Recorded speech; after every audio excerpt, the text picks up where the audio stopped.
At my graduation, my parents sneered, "Pointless degree, total waste," cheering only sister's party instead. Heartbroken, I tuned out their barbs until my phone rang.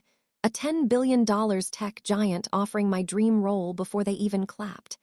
Their jaws dropped as I walked away into a future they couldn't touch.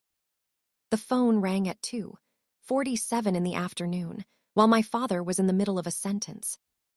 I know the time because I had been watching the clock on the gymnasium wall the way you watch a clock when you are waiting for something to be over. Not the ceremony, which had ended an hour ago, but the specific lunch my parents had chosen for my graduation day, at a Applebee's on Route 9 that Phoebe had picked because it was near her apartment, and she had to be somewhere by 5. My gown was in a dry cleaning bag hanging from the chair behind me. My diploma was in a cardboard tube leaning against the table leg. My father was explaining, for perhaps the 4th time in my life, but the first time in front of the Applebee's appetizer sampler, that a degree in computer science from a state school was not what it used to be, that the industry was changing, that he'd read an article. Then my phone lit up on the table, face up, because I had been expecting a call, and the name on the screen was not a contact name, but a number with a San Francisco area code, and the words beneath the number read *Apex Systems, Inc. I picked it up before the second ring. "Lillian Kimmel?" The voice was professional and warm in equal measure, the voice of someone who made these calls often enough to have perfected the balance. "This is Marcus Webb, talent acquisition at Apex. Do you have a few minutes?" I had applied to Apex Systems 14 weeks ago, on a Tuesday night in the library, with 2 finals still ahead of me, and the specific low-grade desperation of someone who has been told so many times that their plan is impractical that they have begun applying to the most impractical thing they can find, just to have somewhere to put the energy. Apex was a $16 billion infrastructure software company. Their graduate engineering program accepted 12 people a year from a pool that routinely exceeded 8,000 applications. I had told no one I applied. I had told no one about any of the applications, because the alternative was to have the applications discussed at dinner in the way that all my choices were discussed at dinner, which was with a gentleness that had the texture of concern and the weight of a verdict. I stood up from the table. "Yes," I said into the phone, "I have a few minutes." To understand why the call felt like a door opening onto a different atmosphere entirely, you have to understand the room I had been living in. My parents, Brenda and Theo Kimmel, were not unkind people. I want to say that at the outset, because the story I am telling could easily be made into a story about unkind people, and that would be the wrong story. They were people who loved me and Phoebe in the way that parents love children when they have decided, without quite realizing they have decided, that love and approval are the same thing, and approval belongs to the person who is doing what is sensible. Phoebe was 3 years older than me and had gone directly from high school into an esthetician's license, and then into a job at a salon in town, and then into a business she was building with a second chair and a loyal clientele and a wait list that had grown every year for the past 4. Phoebe was tangible. You could point to Phoebe's work. You could see the before and after photos on her Instagram. You could sit in her chair and come out looking like a better version of yourself. You could understand exactly what she did and why it mattered and how much it cost. My parents had always understood Phoebe completely. What I did was harder to explain to people who hadn't tried to understand it. I was interested in the architecture of systems, in the logic of how large networks fail and recover, how infrastructure software handles cascading errors, the way distributed systems reach or fail to reach consensus under pressure. I had known since I was 15, when I spent a summer teaching myself networking fundamentals from library books, that this was the shape of my mind. I had not known, until I was older, that the shape of my mind was not one my parents recognized. "What do you even do with that?" Theo had asked me, not once but many times in various configurations, always with the same genuinely puzzled expression. The look of a man holding a map for a country he has no plans to visit. He was a property manager.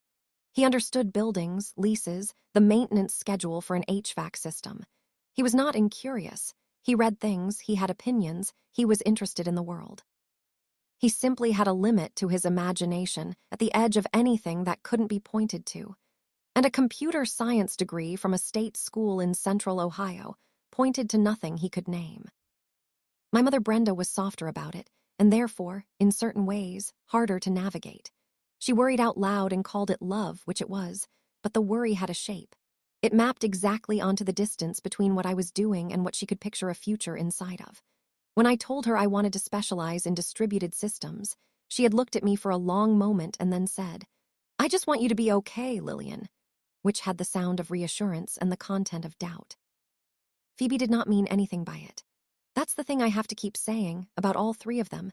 They did not mean anything by it. When she called my graduation, the computer thing on a family group text the morning of, and my mother responded with a party hat emoji and my father responded not at all. And the most recent set of messages above that were 12 texts about Phoebe's new salon location, elaborate and specific and full of exclamation points. None of that was strategy. It was just the natural distribution of attention in a family where one person's life was vivid and comprehensible, and another's was dim and distant and hard to see. What they could not see was that I could see them seeing it. That is the part they had never accounted for. I walked past the hostess stand and out through the Applebee's front door into the afternoon, and the parking lot was full of May light, and Marcus Webb's voice in my ear was describing the graduate engineering program's structure, the rotation across 3 infrastructure teams, the mentorship model, the San Francisco relocation package for candidates outside the Bay Area, the salary band. He said the salary band. I stopped walking. A car was pulling out of a space in front of me, and I stopped and let it pass and stood in the sun with my phone pressed to my ear. "We've reviewed your application materials and your technical assessment scores," Marcus said. "And we'd like to formally extend an offer to join the program's fall cohort. I know this is a lot to absorb. We'll follow up with a written offer by end of day, but I wanted to call first." "Yes," I said, and then, because one word seemed insufficient, thank you, I need a moment." "Of course, take your time." I stood in the parking lot of a Route 9 Applebee's in a graduation dress with my diploma in a cardboard tube inside and looked at the sky, which was the particular flat bright blue of the Ohio May afternoon, and felt something happen in my chest that I did not have an immediate word for. It was not triumph. It was quieter than triumph. It was the feeling of a thing you have been building alone in the dark, without an audience, turning out to have been real. I confirmed the details with Marcus. I thanked him again. I hung up and stood in the parking lot for another 90 seconds or so, breathing the air, which smelled like asphalt and car exhaust and something blooming from the median strip, before I went back inside. My father was eating a mozzarella stick. My mother was looking at her phone. Phoebe was telling a story about a client whose color had processed wrong, a story she was telling well. She told stories well, my sister, with timing and character and a satisfying shape, and the table had the ease of a conversation that had found its groove. They looked up when I sat down. I put my phone face down on the table. I picked up my water glass and drank from it. "Everything okay?" my mother asked. "Fine," I said. "Work call." "You don't have a job yet," Phoebe said, not unkindly, the way you correct a small factual error. "I do now," I said. The table went quiet in the specific way that tables go quiet when something has shifted in the air pressure of a conversation, and no one is quite sure yet what it means. "What do you mean?" my father said. I told them. I told them the name of the company, and I watched my father's face cycle through expressions, unfamiliarity, then the beginning of recognition, because Apex was not obscure. Apex was the kind of company whose name appeared in the technology sections of the publications Theo sometimes read, and then something that was not quite pride and not quite confusion but lived in the space between them. I told them the role.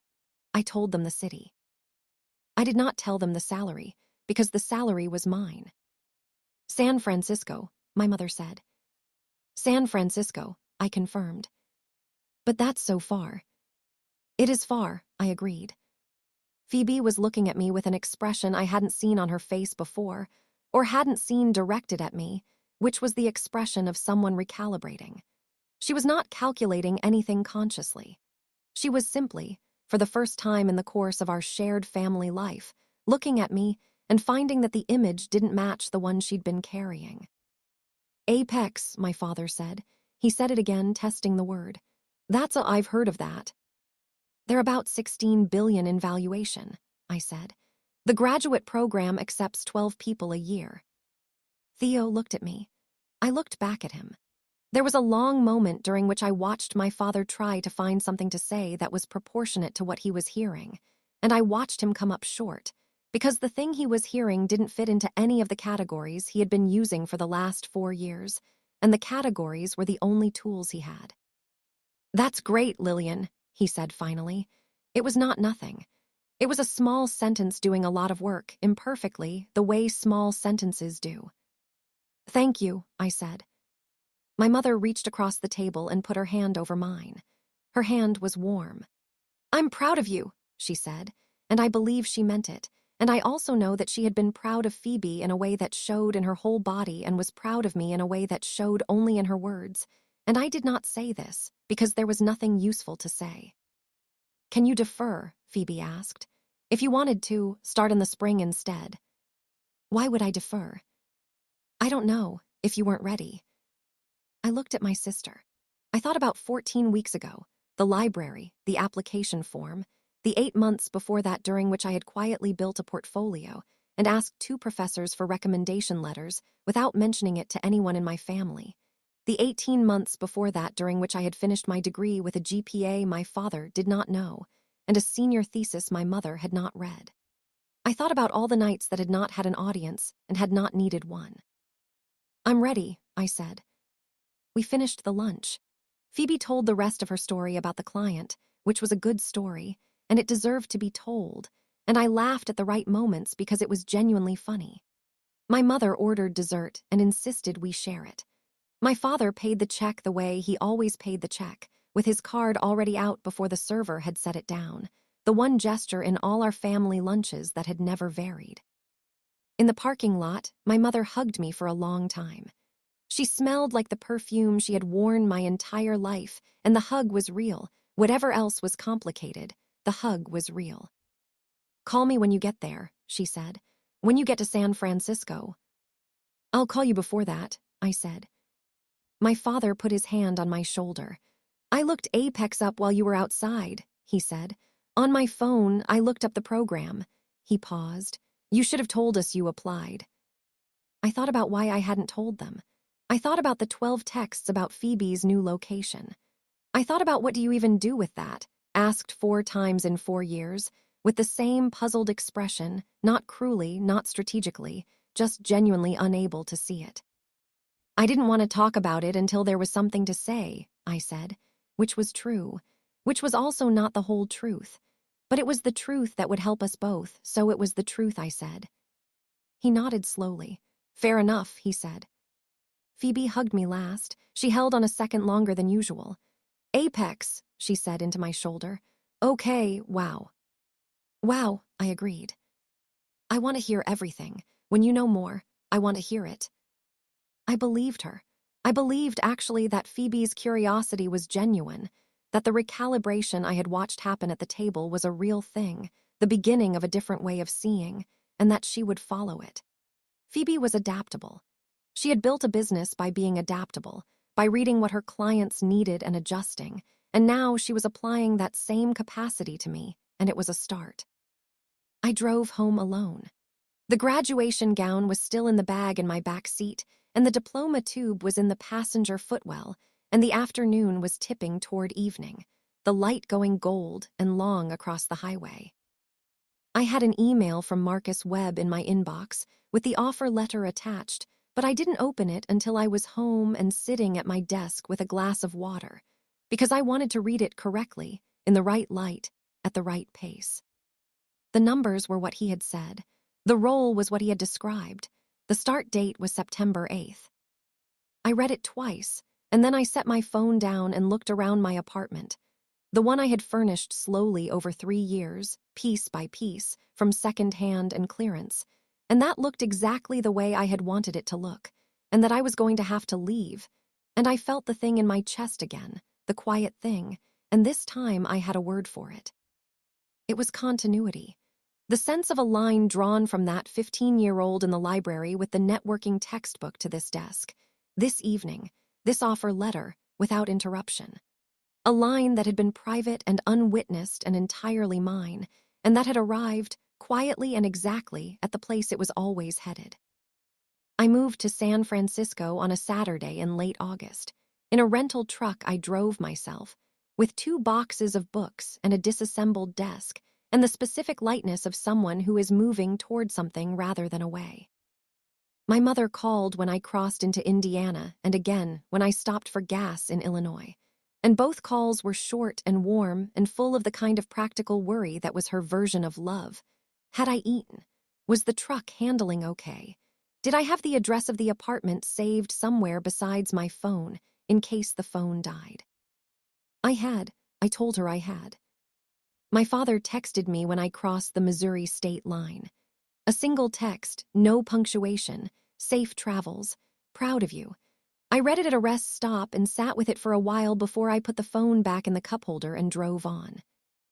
Phoebe sent a voice memo, 3 minutes long, recorded from the sound of it while she was driving herself. She talked about nothing in particular, a client, a podcast she was listening to, something funny her roommate had said, and at the end she said, "I keep thinking about your face at the table when you said I do now asterisk. I don't know, you just looked like you." She paused. "I think I hadn't seen that before, you looking like you." Another pause. "Anyway, call me when you get there." I played it twice. The first rotation was infrastructure resilience. My team lead was a woman named Divya who had built fault-tolerance systems for 3 of the largest cloud providers before coming to Apex. And on my first morning, she handed me a 200-page internal technical document and told me to read it before our afternoon stand-up and come with questions, not summaries. I came with 11 questions. She smiled at the list and said, "Good," and that was the beginning. I called my mother on Sundays, because some habits are structural and don't need to be reconsidered. The calls were different than they had been, in small ways, fuller, or perhaps more accurate. The way a map becomes more accurate as you add terrain that was always there, but wasn't drawn yet. She asked about the work in the genuine way of someone learning a new vocabulary, and I explained things, and she listened, and the explanations got a little shorter each week as the vocabulary took hold.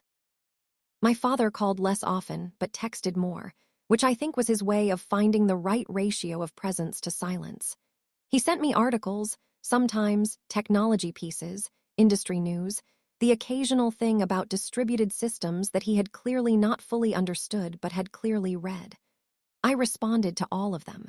I gave him the context the articles hadn't. I don't know if what changed was them or me, or simply time, which changes the shape of everything eventually whether you intend it to or not. I know that the distance helped, not because it put space between us, but because it made the space legible. We could all see the shape of things more clearly when we were not sitting in the same room being held by the gravity of old patterns. What I know for certain is this: the line from the library to the desk, to the first morning stand-up to the Sunday calls was unbroken. It was always my line. No one had helped me draw it, and no one had needed to. I had drawn it myself, one Tuesday night application at a time, in the dark, without an audience. That was enough. That had always been enough. I just hadn't known, until the afternoon light in a parking lot on Route 9, how far the line had already gone.